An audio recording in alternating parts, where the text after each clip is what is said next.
Hello, I'm in Oxford, speaking to members of the public about the heartbeat bill. Let's see how this goes. Would you support a law that protects babies in the womb from the moment of a detectable heartbeat? Of course you will. Very good. Sign the petition. No, unfortunately. Why not? Because I believe in access and rights to women's health and abortions, unfortunately. In most circumstances, I think only time that I would be sort of in cases of rape, sexual abuse. If something's got a heartbeat, is it alive? I'm not a medical student, but I also don't necessarily agree that life just comes from a medical standpoint of a heartbeat. I think that life comes from lived experience and a soul as well, and being kind of birthed on earth and living as a human. And I don't think that a baby, or not even like a fetus in a womb, having a heartbeat constitutes it.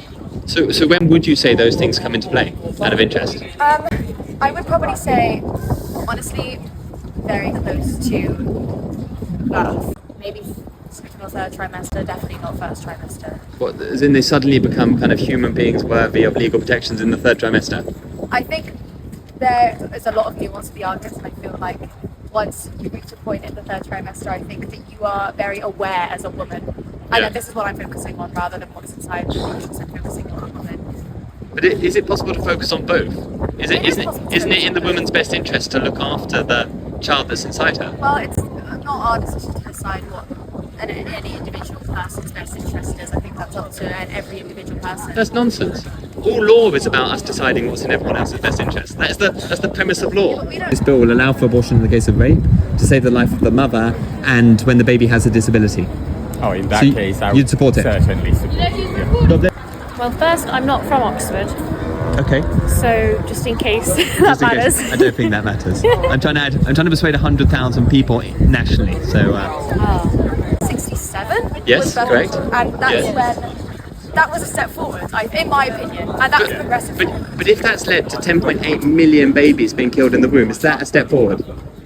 10.8 million babies killed in the They're not womb. babies, they're fetuses. When I was younger, I think I felt more inclined that way. Like, my thoughts were with the life of the baby. But now, having experienced more of life, I think it's so dangerous for babies to not be brought up in the right environment. Yeah. And that it can really contribute to society by not having a baby have the right mother. Yeah. I think upbringing is so important to development of humans and how we're able to then later experience the world and adapt and be a good member of society. I think. So I 100% agree with everything you said. Yeah. So that at the minute, I think I would love to. Where my mind would go more to is how we can teach people how to be great parents. Sure. I mean, the thing I'm just struggling to wrap my head around here is the psychological damage that parents do to children is obviously awful, and you're probably seeing firsthand the impact that has, and trying to untangle and help people bring healing into those situations. Yeah. But actually, what abortion does is ripping babies apart or killing babies, or injecting them with hideous, substances to stop their hearts. Surely that is a greater form of harm than, I understand the whole notion of don't bring kids into the world if they're going to get harmed, but I feel like it's an altogether different debate when she's killing children that are there through violent means, because I feel like that's making society worse. Yeah, I mean, it's obviously a very serious thing to do, I think, and maybe not enough thought about that is done, like the seriousness of that. Perhaps that's what we need in general, is like pregnancy is a serious thing in general, like for that to happen to you. You in your panic rush down to the doctors and no, and don't even take a moment to think. Maybe.